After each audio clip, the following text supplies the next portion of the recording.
घर में अपने बड़े बूढ़न की, सास ससुर की, सबकी खूब सेवा करें। क्योंकि बड़े बूढ़ों की जो सेवा है वो भगवान की ही सेवा है। तो मूर्ति की आप सेवा करोगे, मंदिर के खंडन की हम बात ना कह रहे हैं।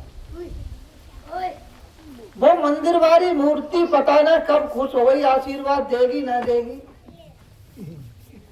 घर में तुम्हारे माँ बाप हैं, सास ससुर हैं, बड़े बूढ़े हैं, वो एक चलती फिरती मूर्ति है, चलतो फिरतो मंदिर है। स्वयं भगवान ने बनाओ है और स्वयं भगवान ही विराजमान है। उनकी आप खूब सेवा करो तो उनको तुम्हें आशीर्वाद मिलेगा। और बड़े बूढ़ों को आशीर्वाद जो है वो भगवान को ही आशीर्वाद है। हमारी माताएं हैं बड़ी बूढ़ी, वो बेचारी घर में काम करती रहती हैं और बहुएं बैठी हैं, तो ये कितनी गलत बात है। घर में काम करने के पीछे कुछ तो लड़कियां हैं जिनकी शादी होती है तो वो काम ना करने पर है जाके ना न्यारी है जाती हैं। उनकी कमी ना है ये, उन्हें ज्ञान ना मिलो है, ज्ञान की कमी है। क्योंकि काम ना करने शरीर मोटो तो होनो ना है। हमारी बड़ी बूढ़ी माताएं हाथ से धान कूट के चावल निकालती, तब घर वाले के लिए भोजन बनतो। आटा बनाओ जातो तो चक्की थे, हाथ वाली चाकी थे पीस के तब बनाओ जातो। सब घर पहले मिट्टी के है तो मिट्टी को काम बहुत हो, इतनो सब काम करती, मेहनत करती, तो तब बीमारी कम ही। माताओं के ऑपरेशन काउ के सुने न जाते। आज के समय में मेहनत करनी ना है, शरीर में ताकत ना है, फिर शरीर में ऑपरेशन होता हुआ तो शरीर सब बर्बाद है जाता है। तो आराम जो है वो शरीर को बर्बाद करता है। आप लोग विचार करें, एक दिन तो हमें जरा फूंक के सब लोग तापी लेंगे, चाहे वो माताएं हों और चाहे वो पुरुष हों। सबको एक दूसरे की खूब सेवा करनी चाहिए, क्योंकि मानव जीवन सेवा लेने के लिए ना मिलो है। मानव जीवन मिलो है हमें सेवा दूसरों की करने के लिए। शादी है कि आई, हम अपनी माँ को तो माँ मानते हैं, लेकिन सास माँ है वो तुम्हारी जन्म देने वाली माँ से बढ़ के है। क्योंकि माने अपने 20 साल को लड़का पाल के बड़ो करके निसंकोच आपकी सेवा में रहुआ है। तो उन सास माँ की आपको सेवा करनी चाहिए, उनसे आशीर्वाद लेना चाहिए। जय गोपाल। संग में हमें फिक्स समय पे आना चाहिए कायदा में ना, आपकी बात ना कह रहा है। सत्संग जो है जीवन में बहुत अनमोल, जरूरी, परम आवश्यक है। मानव जीवन में हर चीज आपको मिल सकती है दोबारा। कोई वस्तु जैसे आपके यहाँ खत्म है जाए तो आप दोबारा बाजार से ला सकते हैं। फिर सत्संग की बात जो निकल गई वो दोबारा ना मिलेगी, वो समय दोबारा मिलेगा ही ना। फिर जो निकल हुआ तो निकल हुआ। फिर तो समय अनमोल है, समय की कीमत करनी चाहिए। और चाहे वो हमारी माताएं बहनें हों, चाहे वो पुरुष हों, सबकी एक दूसरे की खूब सेवा करना सीखो। क्योंकि हम एक दूसरे की सेवा करेंगे तब आपस में हमें प्रेम होगा, और जहां प्रेम होगा वहीं सुख और शांति होगी। जहां सुमतता संपत्ति नाना और जहां कुमतता विपत्ति निदाना। तो हमें आपस में प्रेम से रहना चाहिए, एक दूसरों की सेवा करनी चाहिए। माताएं आज ते संकल्प कर लें, हमारी जो बहनें हैं वो आज ते संकल्प करें कि माँ बाप की सेवा खूब दौड़ दौड़ के घर में करनी है, क्योंकि हम अपने माँ बाप के यहाँ ते आदत बनावे सेवा करने की। हमने माँ बाप के यहाँ सेवा ना करी तो हम ससुराल में जाएंगे तब कैसे करेंगे। हमारी माताओं को यह बात को ध्यान देना चाहिए, अपनी कन्याओं को बता के सब बात करवानी चाहिए, सिखानी चाहिए। माताओं में एक थोड़ी गलती तो ना कह सकत, क्योंकि वो गुरु है, प्रथम गुरु है, उन्हें जानकारी ना है। यह बात की जानकारी ना होने पर वो अपनी संतान को एक शिक्षा से वंचित कर देती हैं। वो शिक्षा ये है कि माताओं को शिक्षा देनी चाहिए अपनी लड़की को कि बेटा आप अब ससुराल जा रही हैं, आज ते वो घर तुम्हारो है, जेऊ घर तुम्हारो है, लेकिन जा घर से कई गुना महत्वपूर्ण है तो वो है, क्योंकि वहां आपको जीवन भर रहना है, वो आपको अपनो निजी को घर है। बा घर की आप अगर कमी हुआ देख के और यहाँ अगर बताओगी तो आपकी वो कीमत कम रह जाएगी और यूं कम रह जाएगी। क्योंकि जब ससुराल की कमी लड़की बताती है तो ससुराल वालों की नजर पे उतर जाती है, फिर क्योंकि बोलो जाको अपनो ही घर न दिखत हुआ। भाई ससुराल वालों की कमी ना है, कमी समय की है कि आप जा घर में पहले से ला रही हैं, आप बाग हल में रहिए तो वहां की रहनी और स्वभाव आपने देखो है, वहां की रहनी स्वभाव से आप परिचित हैं, यहाँ की तो परिचित ना है। एक ही तो बात है।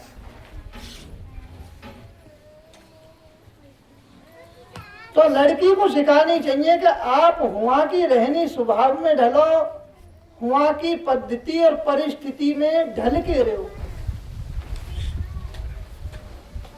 और आपने कबू शिकायत करी तो हम तुम्हारे यहाँ कबू आएंगे ना और तुम्हें कबू बुलाएंगे ना। अब लड़कियां सोच रही हों कि महाराज जी तो कह रहे हैं कि चाह या हमारा वो गलो दाब दे, जब वो गलो कोई न दावत हुआ, क्योंकि अपनो बालक सब बहुत प्रिय होत हुआ। आप विचार करें कि जा परिवार ने अपने लड़का की शादी करी, घर बसाओ, तो बाकी लड़का वो लड़की कम है। कमी हमारी ये है कि हम पढ़े हैं, सास काम कर रही है, उनकी नजरों से उतरेंगे, वो आपस में बतलाएंगे, बहू सही ना है, बहू बात ना मानती है, काम ना करती है, तब फिर हमें वही बातें गलत लगती हैं कि ये हमारी बुराई कर रहा है। भाई बुराई ना करना है, आपको अधिकार है वो। अच्छा माताएं जा बात को विचार करें कि जब तुम्हारे लड़का की शादी है कि आवे और वो बहू घर में पड़ी है और आप जब काम करती हो तो आपको कैसो लगे हो। जब बात को आप स्वयं विचार करो, आपके घर में बहू काम ना कर रही, बहू बात को ना मान रही, बहू तुम्हारे घर की छोटी छोटी बातें को अपने पिता के यहाँ बता रही है, तो आपको कितनी खराब लगेगी ये बात। ऐसे ही आप सोचो कि जब बहू आपको खराब लग रही है तो आपकी लड़की बाघर की बहू बन के गई है, बाघर की बहू बन के गई है, वहां जगह की जब वो शिकायतें ही तय करेगी तो होम की वो बुरी हो जाएगी, फिर बाघर में बाकी कदर ना होगी। फिर लड़की को बतानी चाहिए कि बेटा तुम्हें वहां खूब सेवा करनी है सास की, क्यों कि तुम्हारे पति को पाल पोस के इतना बड़ो करके और पूरी जीवन के लिए निसंकोच सौंपो है, तो उन सास की तुम खूब सेवा करो। वो सास भले ही तुम्हारे बालक ना खिलावे, तुम्हारे घर को काम बिल्कुल ना करें, वो तुम्हारी देवरानी जिठानी को काम करें, उनके बालक खिलावे, उनके पशुओं को चारों डाले, उनके पास गहना गुड़िया हो वो उन्हें दे दें, लेकिन तुम्हें सास भी लेनी है तो सेवा लेनी है, ये सबसे बड़ो धन है। क्योंकि सेवा सबसे बड़ा धन है। मान के चलो कि सास ने गहना गुड़िया सब दे दो, पैसा दे दो, तो ये तो मरेंगे सब यहीं रह जाएगो। फिर तुमने अपनी सास की सेवा रूपी धन अगर लो है तो वो धन आपके यूं काम आवेगो और परलोक में यूं काम आवेगो। बापू कहता आत्मिक संपत्ति, स्थिर संपत्ति, अचल संपत्ति वह कोई ना ले सकत, ना चुरा सकत, ना बांट सकत। अच्छा, आप लोग विचार करें कि आपने काऊ की सेवा करी, वह कोई बांट ले हो? कैसे बांट सकत हुआ? ये भौतिक संपत्ति बांटी जा सकती है, चोर चुरा सकता है, बीमार कोई है तो फिर डॉक्टर ले सकता है, मुकदमा लग जाए तो वकील ले लेंगे सब। फिर जो आत्मिक संपत्ति है, भगवान के नाम को जप करनो, सबकी सेवा करनो, ये बहुत बड़ी पावर है, बहुत बड़ी शक्ति है। तो आज से संकल्प कर लो कि घर में खूब सबकी सेवा करनी है। माताएं अपनी लड़की को कष्ट तो ऐसी शिक्षा दे देती हैं कि बेटा हुआ तुमसे कोई आदि बात के तो बात तुरंत बताइयो हमें। अब बोलो, लड़की को और मन बढ़ाए दो भाई, लड़की वो तो बालक है। देखो 25 साल तक बालक बुद्धि रहती है, वह अपने भले बुरे को कोई विशेष न जानकारी होती है, क्योंकि वो बालक बुद्धि जो है वह को तुम जैसे बता देते थे वो करने लगे हो। आपने बस दिन निकलो और बस फोन लेके लगा लो लड़की के लिए। अब लड़की 2-4 घंटा तो बात करेगी, अपने घर को तुमने काम बर्बाद करो और होम को काम बर्बाद कर दो। अच्छा, आप ही विचार करो, अपन देखो बाहर पहले ना जाए, पहले अपने घर से सोचे कि जब तुम्हारी बहू उठ के और मोबाइल में बात करने लगे और 2-3 घंटा बात करते रहे तो तुम्हें अपनी बहू कैसी लगेगी? तो जैसे तुम्हें अपनी बहू खराब लगेगी तैसे ही तुम्हारी लड़की वहां सदा खराब लगेगी। फिर लड़की से बात करो, फोन लगावो, ऐसी पूछ ले बेटा कोई दिक्कत परेशानी तो ना है, तकलीफ हो या कोई तुम्हें दवा गोली ना दिब्बा हुआ है, बाकी तुम हमें बताओ। और जावात की पक्ष बिल्कुल मत लो। कछ माताएं तो ऐसी हैं कि जावात को कह देती हैं कि बेटा तुम्हें काम ना करना है ज्यादा। अब बोला हमारी लड़की पे काम कराता है सब, तुम्हारी लड़की बाद में गई है तो देवरानी जिठानी बाके सामने काम करेंगी कि वो करेगी? भाई काम होता है करने को, ज्यादा काम करने को किन को अधिकार होता है घर में? छोटे को। अरे आप लोगों को छोटो भाई है तो बातें आपके पिता कह देंगे कि चल पानी लेके आ, आप कह देंगे कि लला जाके भैंस बांध जाए, या गांव में तो कोई चीज मंगानी है तुरंत बार मंगा लेंगे, खेत में कह देंगे इंजन लग रहा पानी चलाओ जाके। छोटे को सभी कह देता। अच्छा, छोटे प्रिय कब लगाओ? सबकी बात मान के तभी प्रिय लगाओ ना सबको। ऐसे ही माताओं में है। तो माताओं को ये शिक्षा ना देनी चाहिए कि बेटा तुम्हें काम ना करना है। अरे काम ना करेंगे, पड़े रहेंगे तो पहले तो एक बार ये है कि बीमार हो जाएंगे, घर में सबकी नजरों से उतर जाएंगे, और जा दिन हम बीमार होंगे ता दिन हमें कोई पानी देने वालों ना होगा, क्योंकि हमने कब पानी दोगा। जा सासु की हमने सेवा ना करी, जिन देवरानी जिठानी को हमने कछ ना मानो वो हमें मानेंगे कछ? जाई परिस्थिति के कारण बहुत सी लड़कियां फांसी पर लटक रही हैं। क्यों लटक रही है पटुआ? पहले तो माँ ने कह दी बेटा काम ना करना है तुम्हें, कोई बात हो तो हमें बताओ, काम ना करो, शिकायत करने लगी। काम नामे जब विघुन पत्वा तो क्या हो तो जानते हो आप? तब फिर क्रोध हावी होता है। क्रोध है बहुत बड़ो शत्रु। हमारे मन में ये है कि हमें कुछ काम ना करना पड़े। माँ है ना, कितनी अच्छी बात बताई है, जहाँ में दोषी है माँ, क्योंकि जा माँ की संगत में जो लड़की 20 साल तक रही तो बाकी बात को वो हर बात सत्य मानती है कि माँ कह रही है वो बात बिल्कुल ठीक है। ए शांत बैठो बालको, ये बंद क्यों ना करते हो इनको। माँ की बात बाको बिल्कुल सत्य लगती है और लगनी ही चाहिए। तो लड़की सोच लेती है कि माँ ने कह दिए ज्यादा काम ना करना। अब जे हम की काम की कहता है तो देवरानी ते गुस्सा, जिठानी ते गुस्सा, सास ते गुस्सा। अब्बा बेचारे लड़कों का तो दबाव पत्तो करते हैं कि तुम्हारी बहू कुछ करते ना है। और बाने ने एक डांट फटकार लगा ली तो बाबू ते गुस्सा।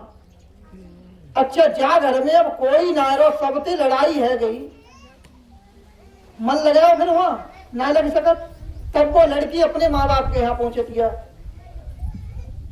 वहां जगह बाकी भौजाई महीना 2 महीना बाद वो ताना मारने लगती हैं कि हेती अच्छी होती तब फिर है ही ना होती, अपने घर होती।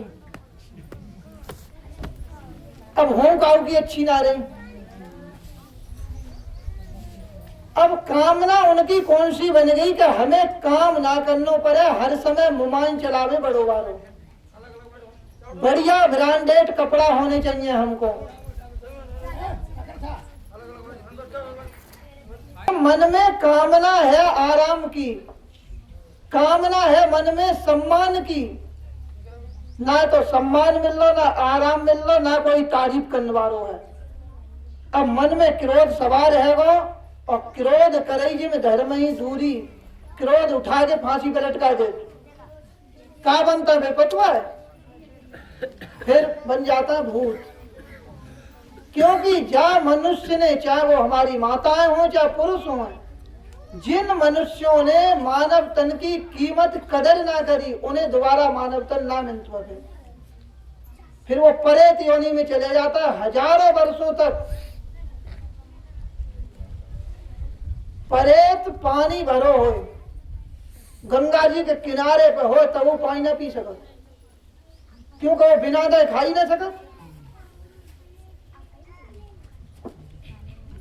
एक एक बूंद पानी को तड़प जाएगा। फिर तो हम उन अपनी बहनों से हाथ जोड़ के प्रार्थना करते हैं कि जो माताएं जे कहें कि बेटा तुम्हें वो काम ना करना है, और कोई कछ कहे तो शिकायत करनी है, तो जे मान ले तो बा माने आपके भविष्य को बर्बाद करने को पक्को निश्चय कर लो, और वो आपकी जिंदगी को बर्बाद कर देंगी, चाहे वो आपकी माँ हो चाहे कोई पड़ोसी परिवार की हो।